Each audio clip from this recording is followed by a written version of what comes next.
The X-Men are a team of mutants much loved by superhero fans all over the world, and while iconic mutants like Wolverine, Storm, Cyclops, Rogue, and Magneto likely always steal the show, especially in the movies, the comics present fans with a completely new world filled to the brim with strong and fascinating mutants. One such mutant who later became an X-Men member is Remy LeBeau, otherwise known as Gambit. Being incredibly strong, he was an asset to the X-Men. However, he also had a terribly dark and tragic past, and most notably, he is known for being Rogue's lover and later husband. Want to know all about this enigmatic yet tortured mutant? Keep watching. Before we go into our explanation, we have a very small request. If you like our content, please support us by subscribing to our channel. This is a small click for you, but for us, it means a lot. Thank you. Let's begin.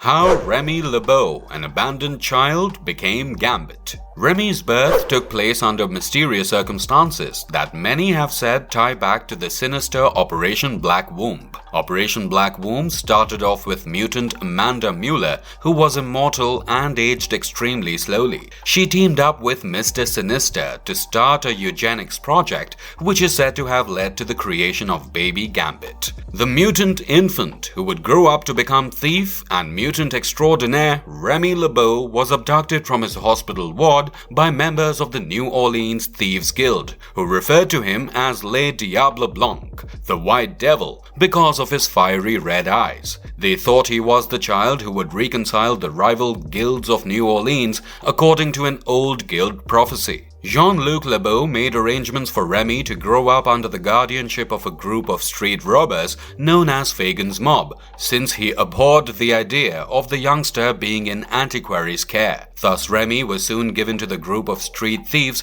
to raise as their own, away from the Thieves Guild. This street thief gang nurtured him and educated him in various techniques of theft. Remy later attempted to rob Jean-Luc LeBeau, the then patriarch of the Thieves Guild, when he was about 10 years old. This was likely an arranged encounter, since Jean-Luc always wanted Remy to join his guild, and subsequently the boy was taken off the streets by Jean-Luc, who then raised him as his own son. As a teenager, he learned thievery techniques and acrobatics as well as savate, a French martial art. He also gradually discovered that he had a mutant ability that allowed him to charge items to transform their potential energy into kinetic energy to cause them to explode. He liked to utilize smaller items, like his main weapon of choice, a deck of playing cards, because larger items took longer to charge. At the age of 15, Remy accompanied his cousin Etienne Marceau on the tithing, a ritual initiation for the young members of the Thieves Guild.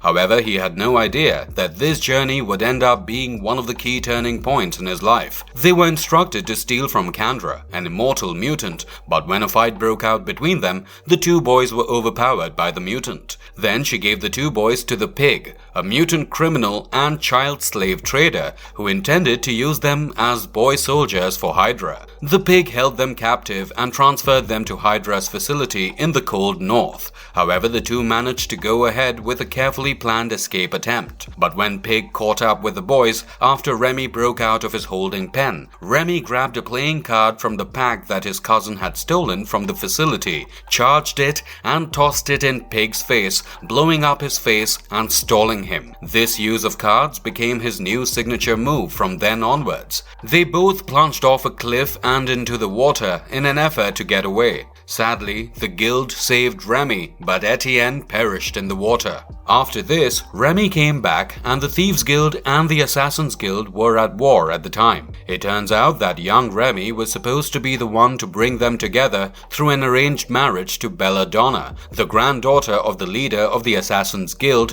whom he had befriended years earlier, and the two of them had shared an innocent romance. However, while the wedding goes off without any interruptions, right after it, Julian, the brother of Belladonna, challenges Remy to a duel since he is not a fan of the Thieves Guild and has no respect for them or the new truce. During the duel, Remy killed him in self-defense. Thus, to reduce hostility between the guilds, Remy was exiled and excommunicated from the guild, leaving poor Belladonna alone. Gambit then spent some time working as a professional thief while traveling the world. He also got along with Scalp Hunter, a marauder. During this time, Scalp Hunter told Gambit to seek Mr. Sinister's assistance in reining in his mutant power as it was getting out of his control. To make Remy's power more manageable, Sinister removed some brain tissue. It is after this that Remy becomes one of Sinister's henchmen as a result of owing him money. He carried out various missions at the behest of Mr. Sinister, and for one last mission, he was tasked with putting together a band of mercenaries known as the Marauders. Sinister instructed Remy to lead the group into the Morlock tunnels when the crew had finally been put together. Remy was oblivious to Sinister's true motives, which were to murder the Morlocks, and thought that he simply wanted to study them. When Remy learned of his true motive, he tried to stop the Marauders from slaughtering the defenseless Morlocks,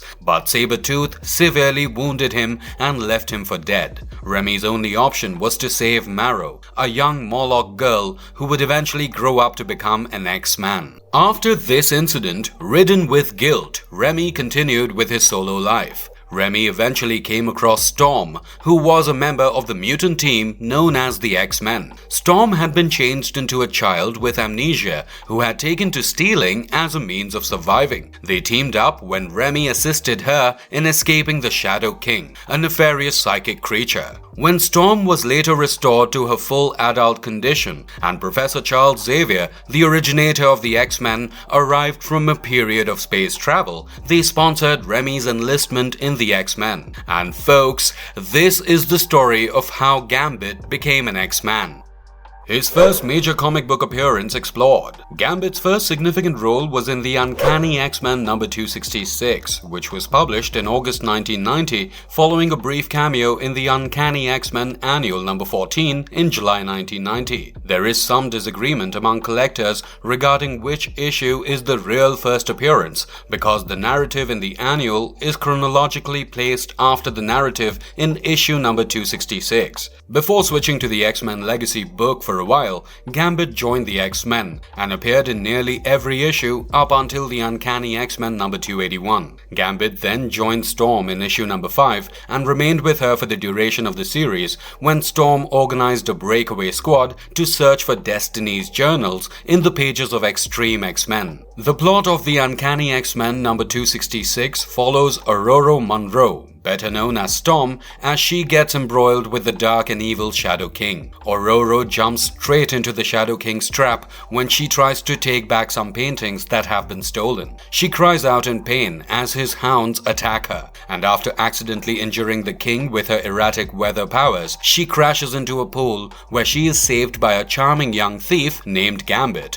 who also possesses mutant abilities. Storm witnesses an attempt to steal some of the paintings in the vault by the enigmatic stranger who had just saved her by dragging her out of the water. The stranger then introduced himself as Gambit before attacking a hound that had just burst into the room with a metal spike filled with explosive energy. He and Storm try to get away together but are stopped by Dr. Shen and more hounds. Storm and Gambit subsequently work as a team to avoid the Shadow King and the hounds as they rush for the roof. When she arrives, Storm opens the parachute she has packed in her bag and creates a wind to help her return to the junkyard where she is staying. They escape together, and once they reach the junkyard, Storm warns Gambit that the Shadow King won't stop pursuing her, and that as a result of his assistance, the Shadow King will now pursue him as well. Following the publication of this issue, Gambit swiftly won over fans and established himself as an X-Men team member very much to this day. He later began dating Rogue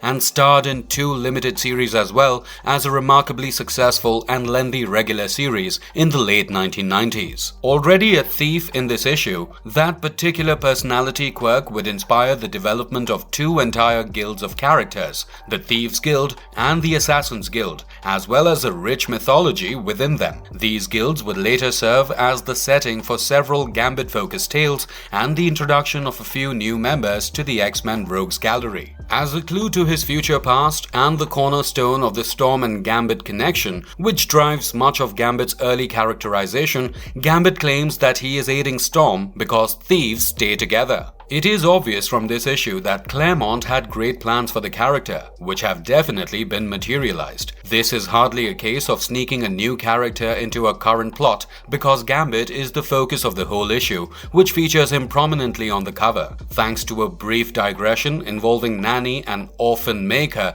it resolves the cliffhanger from the previous issue and advances the plot to its conclusion in the following issue. But aside from that, this issue is all about introducing Gambit to Storm and the readers. This issue is historically significant due to being the first proper appearance of Gambit and served as the impetus to Gambit becoming one of the most iconic X-Men mutants in the 90s. Some of Gambit's most interesting story arcs. Gambit became a mainstay in the X-Men comic books and has since been featured in various story arcs. Discussing all of his appearances would make this a massive video, so here is a brief breakdown of his most notable plot narratives.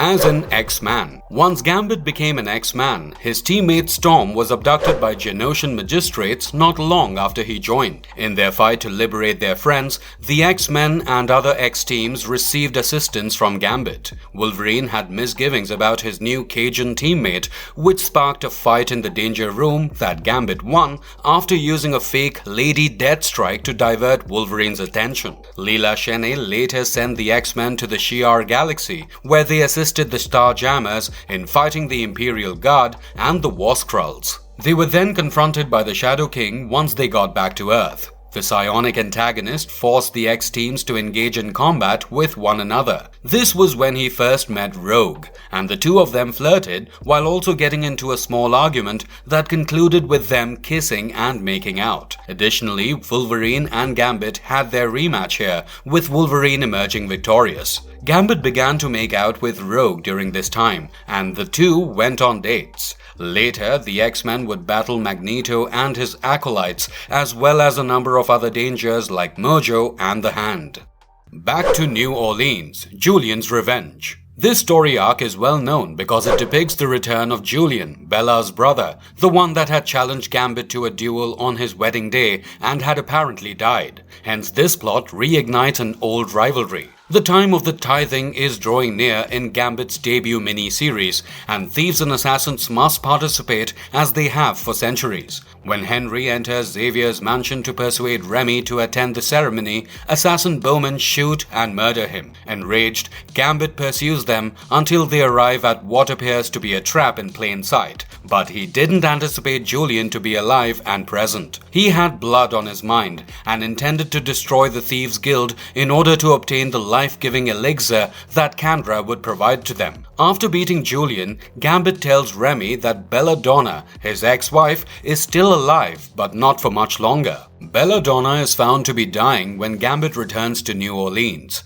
Gambit is encircled by Marius, Bella's father, and his assassins, but Rogue, who had been tracking him out of concern, intervenes, and the two escape, taking Bella with them. The thieves' tithing ceremony is then interrupted by them. Sadly, even his father Jean-Luc does not support Remy when he demands access to the elixir in order to save Belladonna, forcing him to travel to Paris in order to visit the benefactress alone while Rogue stays behind to take care of Bella. In Paris, he manages to successfully swipe the elixir from Kandra after saving her from Julian and his men. While Gambit returns triumphantly, Belladonna, who is unconscious in New Orleans, impulsively grabs Rogue's bare hand out of instinct, triggering her mutant power. Rogue thus absorbs all of her memories of her relationship with Remy in the process. Of course, Bella is negatively impacted by this, making her weak and amnesiac. By stealing the final elixir from Julian, Gambit finally has all he needs when he goes back to New Orleans. The vials are however destroyed by Julian as he prepares to mix them and offer them to Belladonna. However, Belladonna is saved by Gambit after recovering a few drips of the elixir from the bed's covers, but she suffers from amnesia afterwards.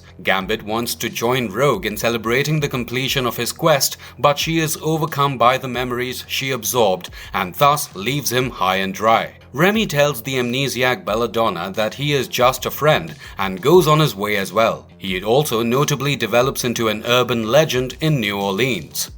Sabretooth. After realizing that Sabretooth's crimes could be attributed to his mutation, Professor Charles Xavier invites the infamous X-Men foe into his house in the hopes of helping him change. Gambit objects to this arrangement right away, primarily because Creed implies that he will reveal a terrible past secret of Gambit. Rogue eventually develops enough curiosity to inquire about it with Sabretooth. Then Sabretooth narrates a tale about a young Gambit who was 17 years old whom he met in Paris. Genevieve D'Arcenaux was under threat from Sabretooth and Gambit stepped in to save her. Then Sabretooth watched as Gambit deceived this woman into loving him so he could take a medallion from her. After Gambit completed his mission, Sabretooth kidnapped Genevieve and Henry and pursued Gambit to his lodgings. Then he made Gambit choose between rescuing his brother Henry or Genevieve. They were being held dangling off a balcony by Sabretooth, who was threatening to let go. Before letting go, he warned Gambit he could only save one. Genevieve was left to perish as a result of Gambit's split-second decision to save his brother Henry. When Rogue discovered this, their relationship hit a snag since she felt she could no longer trust him. Later, Gambit approaches Creed and confronts him while also asking him to recognize how far he has come as a person. Rogue overhears their chat without his knowledge and tells him that she will forgive him once she deals with her own baggage. Trial of Gambit. Author Siegel and illustrator Madhu Riera weave engrossing language and kinetically packed artwork that alludes to the explosive nature of this Gambit story to offer a crucial storyline in the historical fabric of Gambit. This storyline is certainly one of the best of Le Diable Blanc, resulting in one of the most moving moments in X-Men history. The X-Men are held captive by the enigmatic Eric the Red in the Trial of Gambit storyline and forced to attend their buddy and teammate Gambit's trial. This arc begins with Beast. His lover Trish Tilsby, along with Joseph, Rogue, Cannonball, and Gambit, are ambushed by Gladiator and sent to a space station while shopping at a mall on Christmas Eve. Gambit and Rogue begin to get closer again during this period, declaring their love for one another. They manage to overcome their old adversaries, the Phalanx, and save the Shi'ar Empire, largely due to the efforts of Beast and Bishop. However, this is where things start going downhill. After this conflict, they are suddenly transported to Antarctica, where Gambit learns that he is a target of various bounty hunters. The Nanny, a villainous, insane cyborg mutant, then kidnaps Remy and his teammates, but the Beast saves them. Even after they beat the Nanny, Gambit decides to surrender to the bounty hunters, claiming that it is high time he took responsibility for his past transgressions. Gambit is unable to express what it was that he had done that was so bad, despite Rogue's numerous attempts to speak and reason with him. She promises that no matter what happens, she will always love him. The X-Men serve as the jury. A strange man in a mask serves as the judge, and Warren Worthington represents Gambit in the trial being held to charge him for his crimes. Here, Gambit acknowledges that he formerly worked for Mr. Sinister, but the X-Men are still ready to pardon him. Then, Psylocke recalls from a previous mind scan that Gambit was the one who organized the Marauders and started the mutant massacre. When Angel finds out that Gambit is the one who made him lose his original wings, he turns against him. Rogue is subsequently made to kiss him, which triggers her powers, and she is able to absorb all of his memories of the massacre. This allows her to see the truth, and she describes in detail what Gambit suffered through while witnessing the mutant massacre. Not only did he not know the true intention behind the mission, but he had also tried actively fighting all the Marauders single-handedly, only to be gravely injured by Sabretooth and left for dead. He also had successfully saved a young girl who would go on to become a mutant member of the X-Men herself. After describing his harrowing ordeal, Rogue loses control and assaults the judge. She then rescues Gambit as they flee, but she later informs him that their mission is complete and she no longer wants to be with him. She then abandons him in the wilds of Antarctica. Gambit is effectively left all alone at the end of this story arc, punishing him for something he never meant to do and has tried to repent for ever since it happened. Mary Purcell. Gambit's psionic lover. He would have died after his trial if he had not consented to temporarily share his body with a weird psionic energy belonging to a deceased mutant named Mary Purcell. This energy kept him alive until he arrived in the Savage Land, where he made a bargain with the enigmatic New Sun. Remy performed various tasks for the New Sun, including stealing artifacts in exchange for a ticket home. Gambit accepts to rejoin the X-Men when he runs across them while attempting to steal the Crimson Gem of Cyttorak. When Wraith associated with Gambit, Mary disapproves his choice and warns him and the X-Men if he doesn't stay with her permanently, she will oppose them with her powers. She also becomes evidently jealous of Rogue and Gambit's feelings for her. When Remy and the Ghost return to her hometown, the Wraith-like being attempted to force him into merging with her to create a new hybrid life form. However, before this can happen, Gambit is able to free himself from the mutant Wraith that has linked with him with Rogue's assistance. The X-Men and Rogue eventually come to appreciate and embrace Remy again, but Gambit still holds grudges against them for their heartless judgment.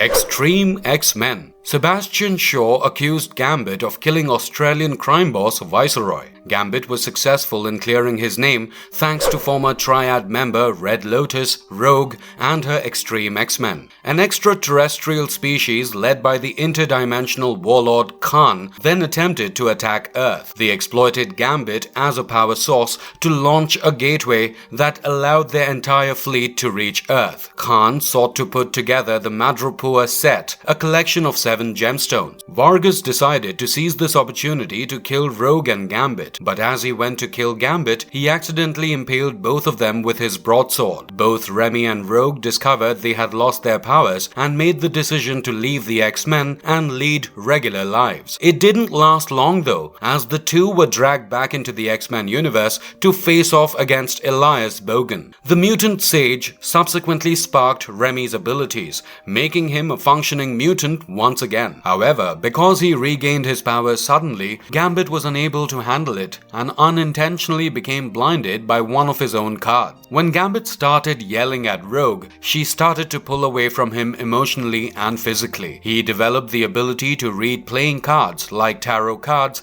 despite being blind, foretelling a Brotherhood assault. Sage later agreed to Rogue's request to restore Remy's vision. It is also during this time that Bishop comes to Gambit's timeline and accuses him of being a traitor. In Bishop's future, 70 years from now, Gambit apparently goes by the name Witness since he is thought to be the only one who knows who betrayed the X-Men, resulting in a society where mutants are targeted and murdered. Bishop attempted to assassinate Gambit when he arrived in the present timeline, but when he saw that Gambit was the same elderly man from his timeline, he knew that he must be the traitor. It was later revealed that Xavier was the true traitor during the Onslaught plot arc, clearing Gambit from any wrongdoing. Horsemen of Apocalypse. Remy joined Apocalypse's team as a double agent and thus joined the Horsemen in his most recent strategy to keep mutants alive. Gambit was rendered insane by the brainwashing after Apocalypse was defeated and after an unsuccessful effort to kidnap Polaris during which Gambit attacked Rogue, Sunfire brought Gambit with him to a temple in Japan, where Mr. Sinister ambushed them both. Marriage to Rogue. When Kitty Pryde sends Gambit and Rogue secretly to couples therapy at the Paraso Island Retreat Center, where Charmaine's ability forced them to face the events of their past from one other's point of view, their romance is finally rekindled after a lot of emotional turmoil. Following their engagement, Kitty Pryde and Colossus held a wedding ceremony. However, Kitty changed her mind at the last minute and abandoned Piotr at the altar. Storm's advice on marriage then motivated Gambit during the planned reception, and he made the spontaneous decision to pop the question to Rogue. The rabbi who was supposed to officiate the ceremony that was initially scheduled for that day wedded them immediately after she accepted. Thus, they finally became husband and wife after years of being on and off. Last but not the least, after the founding of the mutant nation of Krakoa, Gambit and Rogue joined the newest iteration of Excalibur together.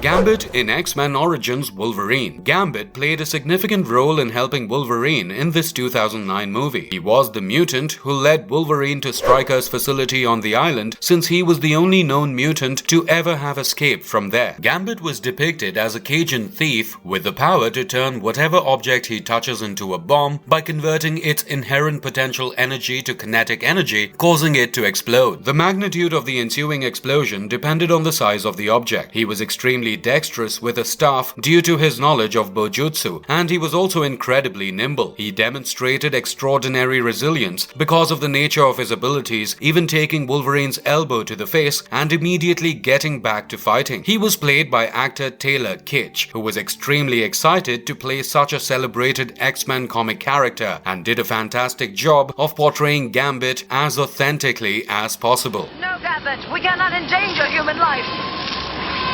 Maybe you can't. He was a recurring character in some major animated shows. A large number of animated episodes from shows like X-Men, X-Men Evolution, and Wolverine and the X-Men included special appearances from Gambit. Remy LeBeau, also known as Gambit, is a mutant who is a member of the X-Men and was originally a member of the Thieves Guild, as featured in the X-Men animated world. Gambit joined the X-Men at an unspecified time. He was never forthright with them, said Wolverine. Gambit still contributed to the team and emerged as a valued player. He went on various missions and also showed up in different training sessions with the likes of Storm, Wolverine, and Cyclops. He always demonstrated impeccable fighting abilities and was often tasked with dangerous missions. One of his most iconic missions was the time he went to the island of Genosha. Gambit traveled to Genosha with Storm and Jubilee, a place where mutants supposedly could relax without fear of facing legal action simply for being different from regular people.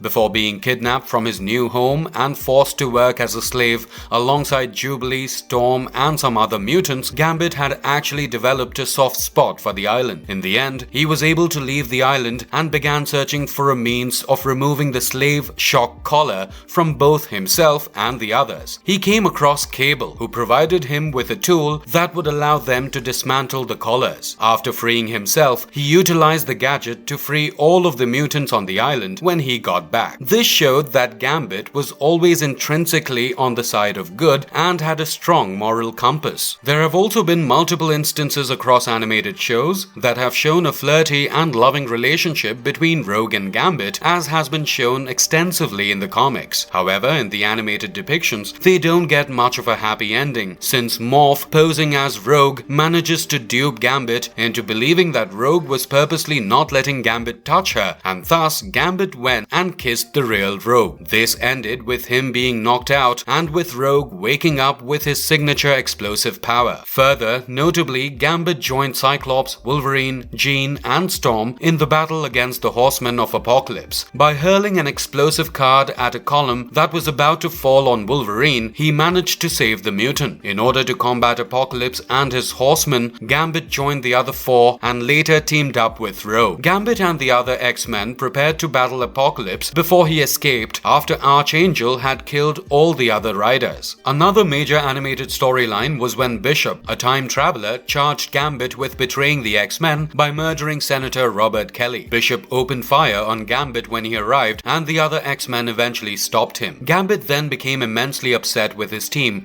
after realizing that no one trusted him when he tried to persuade the other X-Men that he was not the assassin. Gambit then made an attempt to escape the mansion, but was discovered by Wolverine, Bishop, and Professor X. Xavier told Gambit to stay at the mansion with Wolverine and Bishop after he said he would do what was needed to prevent the assassination from happening. Gambit remained at the base with the two before setting off a card's explosion and successfully leaving the area. Gambit was thus able to get away from them and go, giving him an opportunity to clear his name. Later, when Gambit approaches Mystique, who is pretending to be him, he learns that she is the real traitor and is using her shape-shifting abilities to frame him.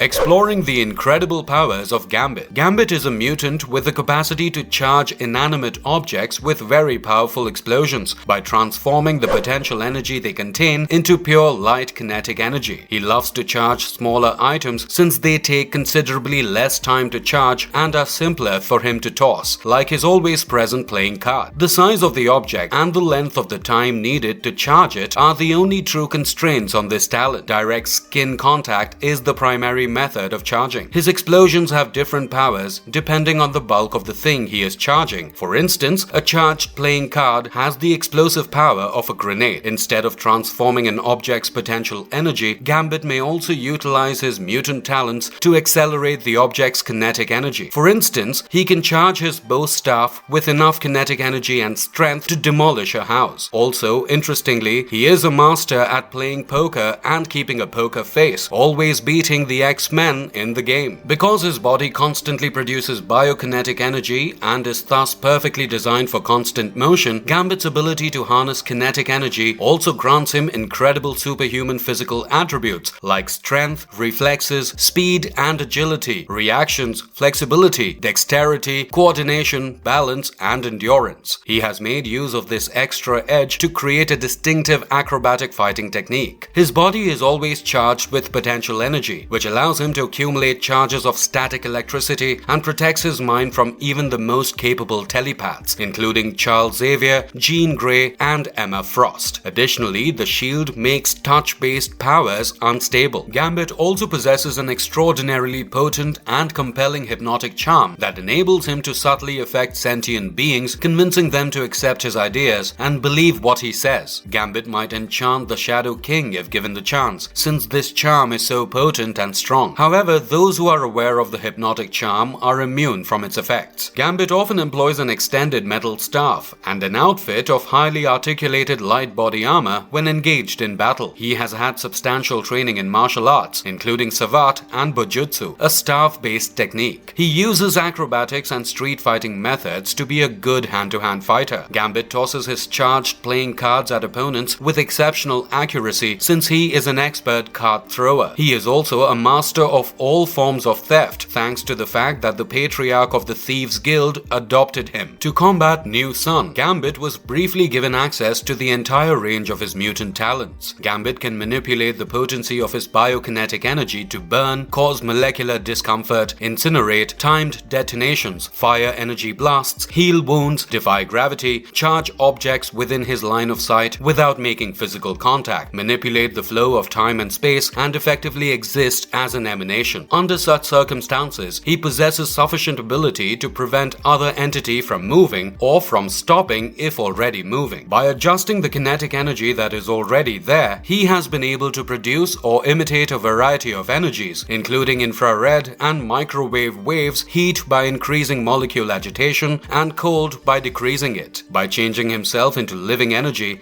that combined with kinetic flow, he was also able to use his abilities to traverse space-time, traverse dimensions, and rebuild universes outside of space-time. In the end, Gambit was able to revive himself using cellular stimulation. After defeating New Sun, these boosted powers were exhausted, and Gambit has now reverted to his normal, somewhat lesser power levels. Sage was able to cure his blinded eyes, suggesting that he was once more capable of healing himself. He was also able to charge living objects with energy, as he did when he collaborated with Sebastian Shaw to take down Mr. Sinister's robots. Another boost came from the fact that Faiza Hussein revived him before the effects of being slain in a fight with a drug lord, allowing him to charge a bullet twice as explosively as normal. Later, he shows that he is capable of delaying his explosions once again, albeit it is challenging for him to do so. Gambit exhibits the capacity to change inert elements into deadly substances, such as changing breathing air into poisonous gases, and has the capability to consume illnesses and plagues when Apocalypse utilizes the celestial technology to transform Gambit into the Horseman Death. Given that a psychic attack on him momentarily activated the Death persona and resulted in the attacker's death, it is clear that the celestial technology never left his body. His death charge, which charged his missiles with evil energies that could either disintegrate targets or imprison them inside his playing cards, was one of the new skills he displayed that he never used previously in this form. He now has more control over the vector route of the cards while they are in motion, thanks to his new metamorphosis, which also allows him to alter the direction in which they fly. He was also capable of persuading others to adopt his viewpoint, as he did while in Limbo with Northstar, Dazzler, and numerous demons. After that, Gambit's body did revert to normal, indicating that he is now able to transition between his own and death looks.